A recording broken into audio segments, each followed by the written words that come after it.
दादी धन्नो टीवी पर शहरी लड़कियों का मॉडर्न कपड़े देखते हुए कहती हैं, लो, लिहाज शर्म तो बिल्कुल ना बची इन शहर की छोरियों में। देख तो कैसे कटे फटे कपड़े पहनकर घूम रही हैं। अरे क्यों अपना लहू जलाती हो? शहर में सभी छोरियां यही सब पहनती हैं। यो मॉडर्न कपड़े हैं, समझी गांव की धन्नो। क्या खाक मॉडर्न कपड़े हैं? यूं कहो ना, शहर वालों को अधनंगा घूमने की लत लग गई है। हाँ। विष्णु और धन्नो गांव में रहते थे। उनके 2 बेटे थे, अमन और रोहित। अमन गांव में उनके साथ रहता था और रोहित शहर में रहता था। अमन और रोहित दोनों की कई साल पहले ही शादी हो चुकी थी और दोनों की एक एक बेटी थी। उनके नाम थे नंदिनी और आयशा। नंदिनी गांव में रहती थी और अपनी दादी की इच्छा अनुसार ही ओढ़ती पहनती थी। दादी, ये सूट सलवार कैसा लग रहा है, जरा बताओ तो।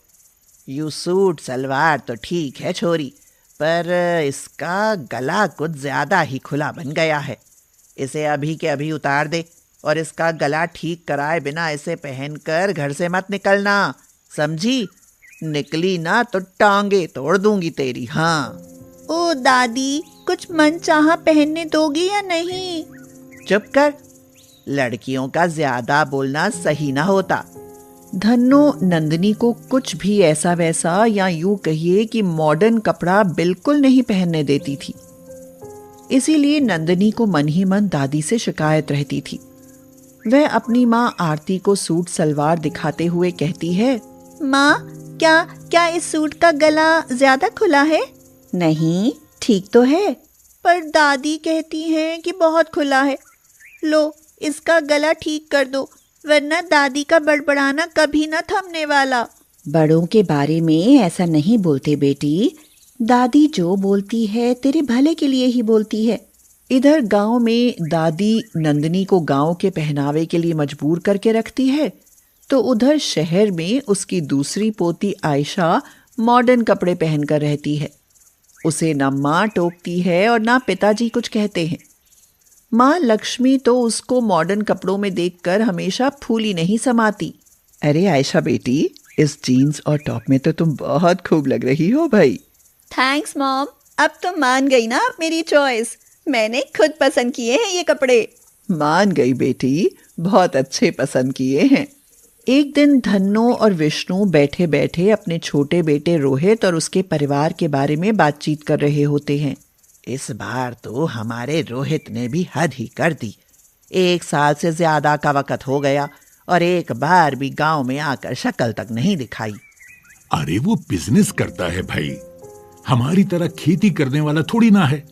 समय नहीं मिल पाया होगा।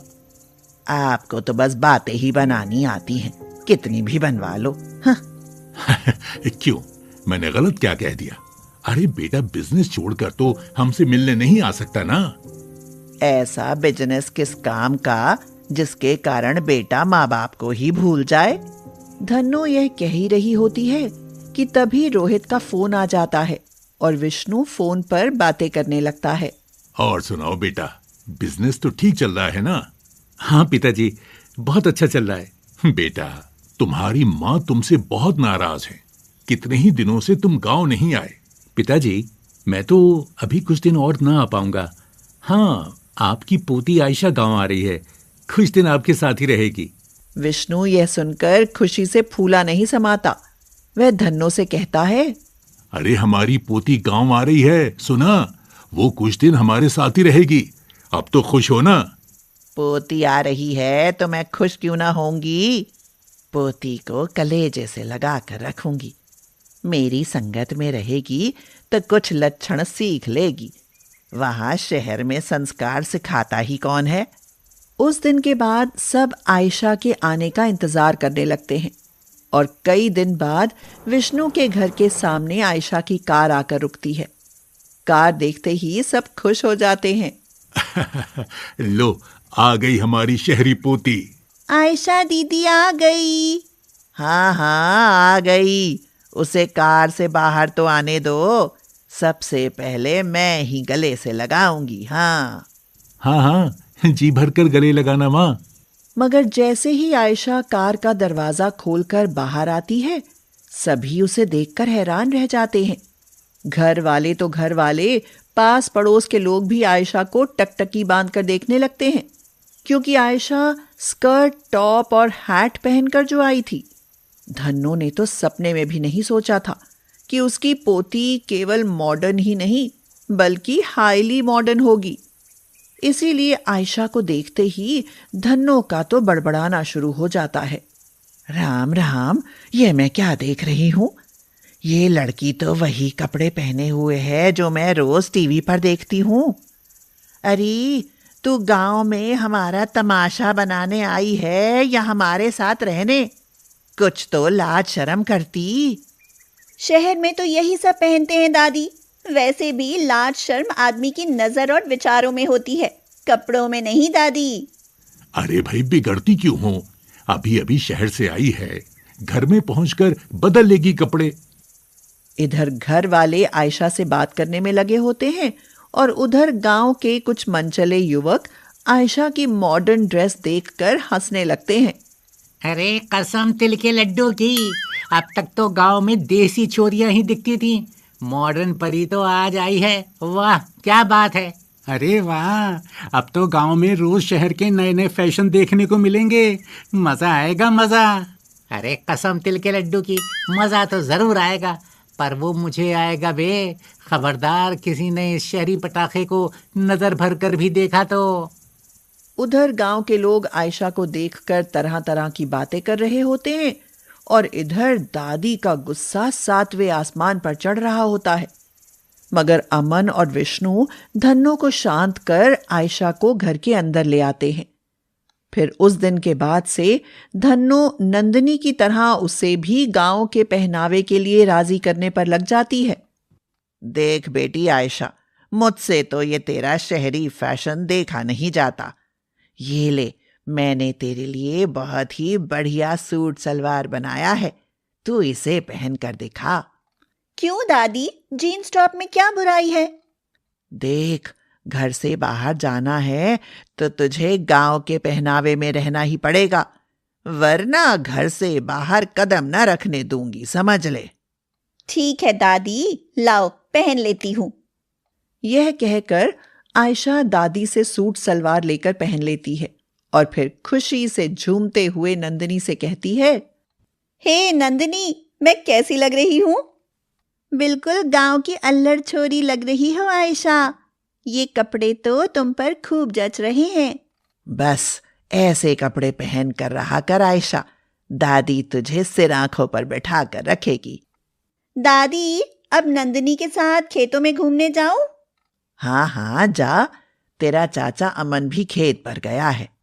दादी के ये कहने पर आयशा नंदिनी के साथ खेतों में घूमने के लिए निकल जाती है और फिर जैसे ही वे गांव की नदी के पास से गुजरती हैं, आयशा कहती है, अरे नंदिनी, हमारे गांव में तो बड़ी ही खूबसूरत नदी है, क्या तुम इसमें नहाती भी हो? अरे दीदी, तुम भी क्या बात करती हो, हम इसमें नहाते ही नहीं, तैरने का आनंद भी लेते हैं। ये तो हम गांव वालों का देसी स्विमिंग पूल है। वाह, ये तो सच में वंडरफुल स्विमिंग पूल है।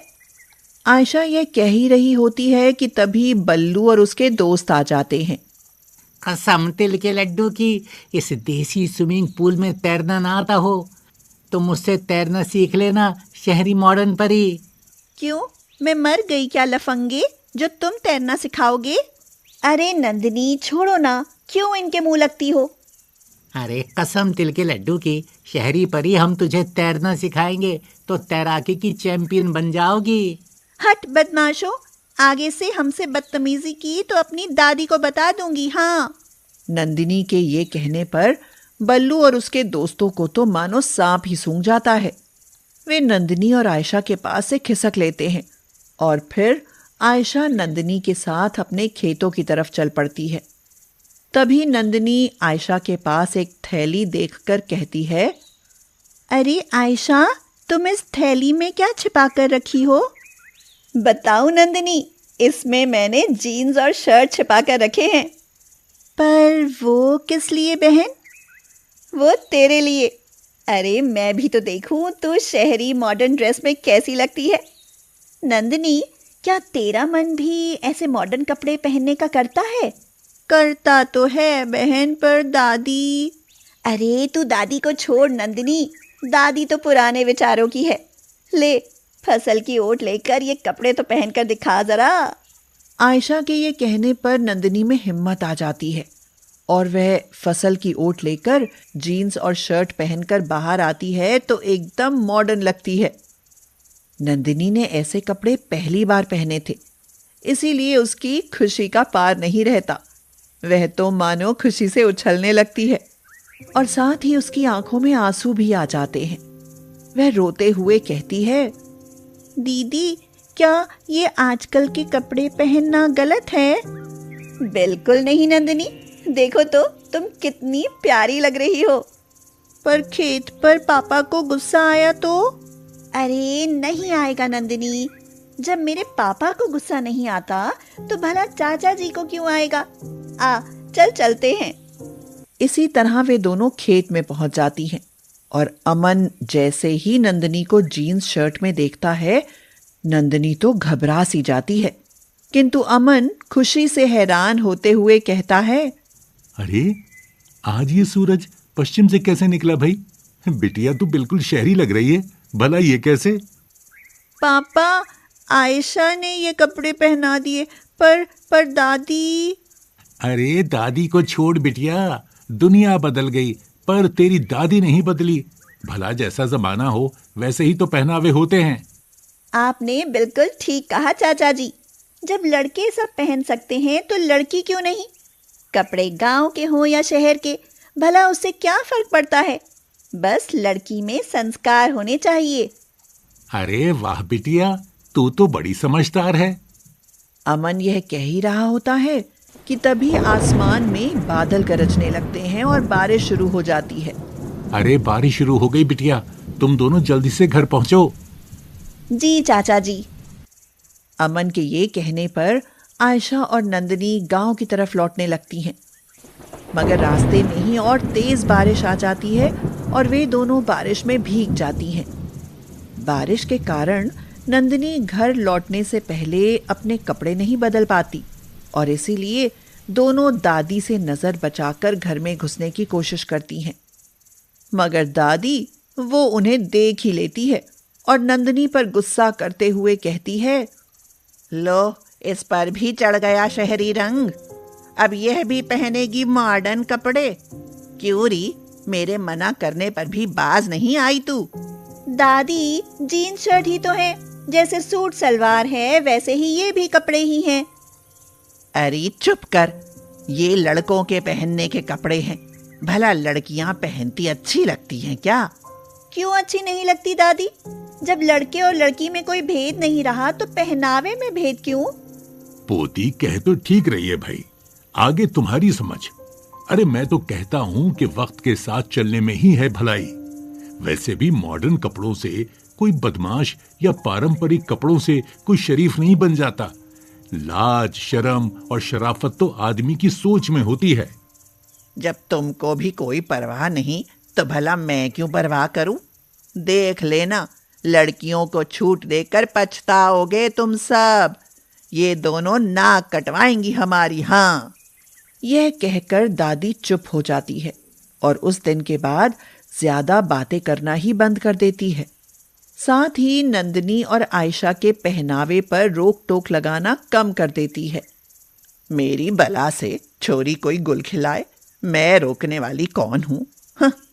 कुछ दिन ऐसे ही बीत जाते हैं और फिर एक दिन आयशा नंदिनी के साथ नदी में नहाने जाती है।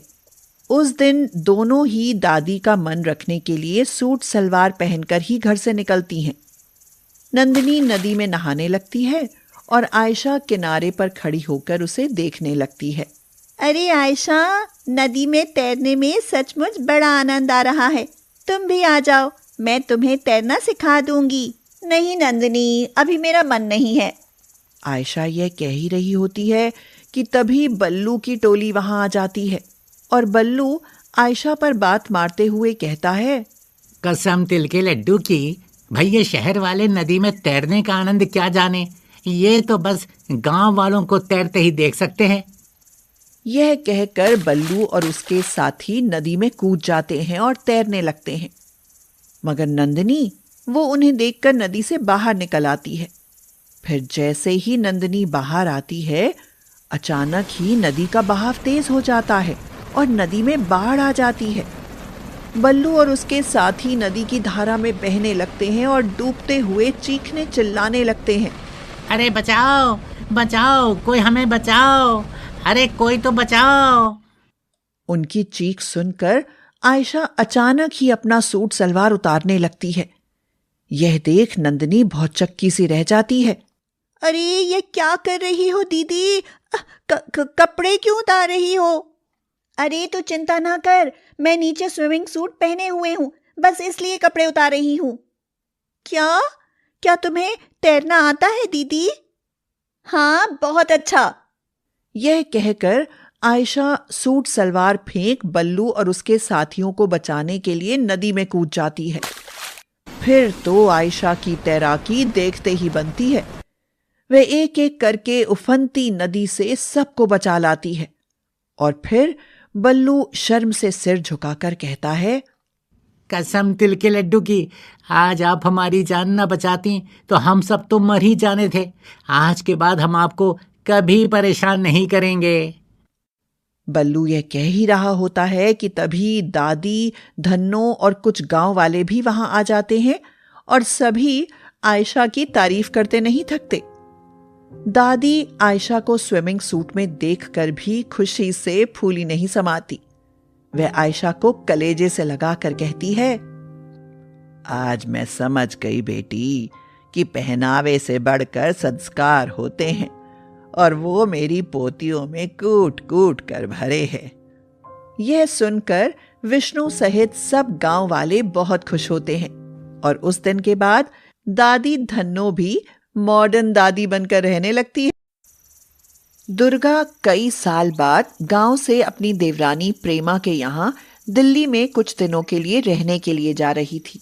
प्रेमा अपनी बहू को हांफते हुए आवाज दिए जा रही थी, सिया, ओ सिया, कहाँ गई बहू, जल्दी इधर आओ। अरे क्या हुआ मम्मी जी, आप इतनी हड़बड़ाहट में क्यों हैं? सिया, शाम को तुम्हारी ताई सास यानी तुम्हारी बड़ी मम्मी आ रही हैं। अरे वाह, ये तो बड़ी अच्छी बात है। इस बहाने मुझे भी उनकी सेवा करने का मौका मिल जाएगा। लेकिन इसमें इतना घबराने की क्या बात है? सिया, तुम उन्हें इतना कहाँ जानती हो? पता है वो अपने जमाने की हिटलर रही हैं। मुझे तो उनसे बहुत डर लगता था। इतना डर तो मुझे कभी मेरी सास से नहीं लगा। तुम्हारे पापा जी कह रहे थे कि अब वो कुछ दिन हमारे ही साथ रहेंगी। हाय, मैं तो ये सोच सोच कर परेशान हो रही हूँ कि उनको कैसे झेलूंगी। ऐसा क्या है मम्मी जी जो आप उनसे इतना डरती हैं? बहू, पता है उनमें बहुत गुस्सा है। उन्हें जल्दी से किसी का काम पसंद ही नहीं आता। उन्हें खाने में एक अच्छी खासी बड़ी थाली सजी हुई चाहिए जिसमें पूरे 12 तरह की सब्जियां हो। अगर एक भी कम हुआ ना तो वे अपने नाम की तरह ही तांडव कर देती हैं। मैंने तो झेल लिया, मगर डर रही हूँ कि तुम्हारा क्या होगा। मैं तो कहती हूँ कि जब तक वो यहाँ रहे तब तक तुम अपने मायके चली जाओ। मम्मी जी, आप तो खामखा डर रही हैं। अरे ताई जी ही तो हैं, कोई हवा थोड़े ही हैं जो खा जाएंगी। मैं भी तो देखूं कि कैसे नखरे हैं मेरी ताई सासू माँ के।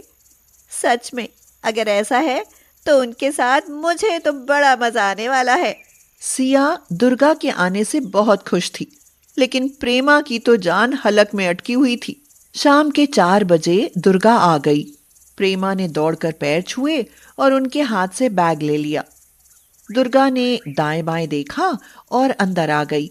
कैसी हो दीदी, सब कुशल मंगल? अब बुढ़ापे में क्या कुशल और क्या मंगल, तुम बताओ यहाँ सब कैसे हैं? वैसे ठाट बाट से तो सब बढ़िया ही लग रहा है। अरे वाह, अब तो पल्लू माथे पर भी नहीं रहता। काफी मॉडर्न हो गई हो दिल्ली में रहकर। वो दीदी, यहाँ कोई घर परिवार का तो है नहीं, घर में अकेले किससे माथा ढकूं। अरे सिया बेटा, देखो तो तुम्हारी बड़ी मम्मी जी आई हैं, पानी ले आओ। सिया पानी लेकर आई। प्रेमा ने उसे पैर छूने का इशारा किया। सिया पैर छूते हुए बोली, चरण स्पर्श बड़ी मम्मी जी। जुग जुग जियो बहू, सदा सुहागन रहो। तुम तो शहर में आकर मॉडर्न हो गई प्रेमा, मगर लगता है बहू अनपढ़ ले आई। अरे नहीं दीदी, सिया पीएचडी कर रही है। अच्छा, मुझे लगा कि शायद कम पढ़ी लिखी है, क्योंकि आजकल की बहुएं तो सिर्फ हाय हेलो करती हैं। वैसे बहुओं का इतना पढ़ना लिखना भी किसने बनाया? अरे घर में रहेंगी तो चूल्हा चौका करेंगी, अगर पढ़ लिख कर नौकरी लग गई तो सास को ही नौकरानी बना देंगी। सिया मुस्कुराते हुए बोली, नहीं बड़ी मम्मी जी, अगर मेरी नौकरी लग गई तो मैं मम्मी जी के लिए एक नौकरानी लगा दूंगी। वो तो समय ही बताएगा बहू। प्रेमा ने सिया को चाय नाश्ता बनाने का इशारा किया और खुद दुर्गा को कमरे में ले गई। बहुत थक गई हूँ प्रेमा, एक काम करना, चाय नाश्ता मत बनाना, सीधे खाना ही ले आओ, बहुत भूख लगी है। मेरे खाने के बारे में तो याद है ना, या भूल गई? क्या अभी 12 सब्जियों की थाली? अरे नहीं प्रेमा, ऐसे कैसे बदल जाएगी, आदत ऐसी ही थोड़ी ना बदली जाती है। प्रेमा रसोई में गई और सिया से बोली, सिया, अब बनाओ अपनी बड़ी मम्मी के लिए 12 तरह की सब्जियां। मम्मी जी, आपकी बहू बहुत चालाक है, देखो मैं 5 मिनट में बनाती हूँ उनकी 12 सब्जियां। सिया ने 12 सब्जियां गिनकर एक एक करके कुकर में डाल दी और हल्की सी सीटी लगा दी और एक साथ मसाला भूनकर सारी सब्जियां डाल दी। फिर एक एक सब्जी निकालकर 12 कटोरियों में रखकर थाली में सजाकर दुर्गा के लिए ले गई। बड़ी मम्मी जी, आपकी 12 सब्जियों वाली थाली तैयार है। दुर्गा उसका मुंह देखती रह गई और बोली, बहू, क्या तुमने ये सब्जियां पहले ही बनाकर रख ली थी या ऑनलाइन मंगाई हैं? नहीं बड़ी मम्मी, ये तो मैंने अपने हाथों से अभी बनाई है। चलो, बहू तो तुम्हें लायक मिली है प्रेमा, बहुत ही बढ़िया सब्जियां बनी हैं, लेकिन सब्जी में तेल कुछ ज्यादा है, मसाला भी कम भुना है। कभी बहू को गांव क्यों नहीं लेकर गई? मेरी बहू से मिलती तो शायद वो भी इससे कुछ सीख लेती। सिया अपनी पढ़ाई कर रही है, इसीलिए उसे समय नहीं मिलता दीदी। उसके बाद दुर्गा खा पी कर लेट गई और सोचने लगी, मेरी बहू मेरे लिए खाना बनाने में कितने नाटक दिखाती है। आज वो ठीक होती तो मुझे झूठ बोलकर यहाँ ना आना पड़ता। कैसे बताऊं प्रेमा को कि बहू ने लड़ाई में मुझे घर से निकल जाने को कह दिया। अगले दिन उसके लिए फिर 12 तरह की सब्जियों वाली थाली सजी। दुर्गा को इस तरह उनके घर में 1 महीना बीत गया। एक दिन घर में सब्जी कम थी, इसीलिए सिया ने 10 सब्जियां बनाकर दे दी। दुर्गा गुस्से से बोली, सिया, ये क्या, आज केवल 10 कटोरी क्यों हैं? 2 सब्जी और कहाँ हैं? बड़ी मम्मी, वो और सब्जियां आज घर में थी नहीं। तो ले जाओ ये थाली, मुझे नहीं खाना। बड़ी मम्मी, अचार ले आऊं? जब पता है कि मैं 12 सब्जियां खाती हूं फिर। दुर्गा ने गुस्से में खाना नहीं खाया। प्रेमा सिया से बोली, और कर लो बड़ी मम्मी की सेवा, 2 सब्जी कम होने पर देख लिया उनका गुस्सा, आज खाना ही नहीं खाया। क्या करे सिया, दीदी तो जाने का नाम ही नहीं ले रही। उनके चक्कर में तुम्हारी पढ़ाई का नुकसान हो रहा है और उनके नखरे, बाप रे बाप। वो तो है मम्मी जी, अब हमें कुछ ऐसा करना चाहिए कि ये अपने घर वापस चली जाएं। सिया ने दुर्गा की बहू पुतुल को फोन किया और झूठ बोला, दीदी, बड़ी मम्मी के पास तो बहुत सोना है और तो और डायमंड का 1 सेट भी है। वो कह रही थी कि जो भी अंतिम समय तक उनकी सेवा करेगा वह तो सब उसी को देंगी। इसलिए मैं तो अब बड़ी मम्मी को अपने ही पास रखूंगी और उनकी खूब सेवा करूंगी। ये सुनते ही दुर्गा के बहू बेटे उसको वापस घर लाने के लिए निकल पड़े। शाम के समय सिया दुर्गा को सुनाते हुए झूठ मूठ बोली, मम्मी जी, आप बड़ी मम्मी को बता ही दो कि उनके बेटे पर बहुत कर्ज हो गया है, इसलिए वो अपना घर बेच रहे हैं। पुतुल दीदी बता रही थी कि 12 सब्जियां बनाते बनाते रवि भाई साहब पर कर्ज हो गया है, इसीलिए उन्हें मकान बेचना पड़ेगा। 12 सब्जियां क्या अपने बच्चों और मकान से भी अच्छी हैं बहू? एक बार उन्होंने दीदी से कहा तो होता। 12 सब्जियां तो दूर की बात है, वो बेचारी तो बिना सब्जी के भी रोटी खा लेती। ये सुनते ही दुर्गा घबराते हुए उनके पास आई और बोली, हैं? क्या मेरे बच्चों पर इतनी मुसीबत आ गई और उन्होंने मुझे बताया भी नहीं? मुझे अभी अपने घर जाना है, मैं ऐसा कभी नहीं होने दूंगी। दीदी ठीक है, लेकिन आपको ये बात हमने बताई, ये बात आपके बच्चों को पता नहीं चलनी चाहिए। दुर्गा अपना बैग पैक ही कर रही थी कि रवि और पुतुल आ गए। दुर्गा को देखते ही वो उसके गले लग गए। माँ जी, अपने घर चलिए, आपके बिना वह घर हमें खाने को दौड़ता है। अब आप 12 क्या 20 सब्जियां भी खाएंगी तो मैं बना कर दूंगी। अरे नहीं बहू, मैं तो अपने गुरूर में 12 सब्जियों की थाली लगवाए जा रही थी। अब जो भी बनेगा मैं वो खा लूंगी, लेकिन अपने घर में अपने बच्चों के साथ ही रहूंगी। चलो घर चलते हैं। दुर्गा अपने बहू बेटे के साथ अपने घर चली गई। दुर्गा के जाते ही सिया और प्रेमा ने राहत की सांस ली। आखिरकार मुसीबत टल ही गई। सिया, एक बात बोलूं? कहो मम्मी जी।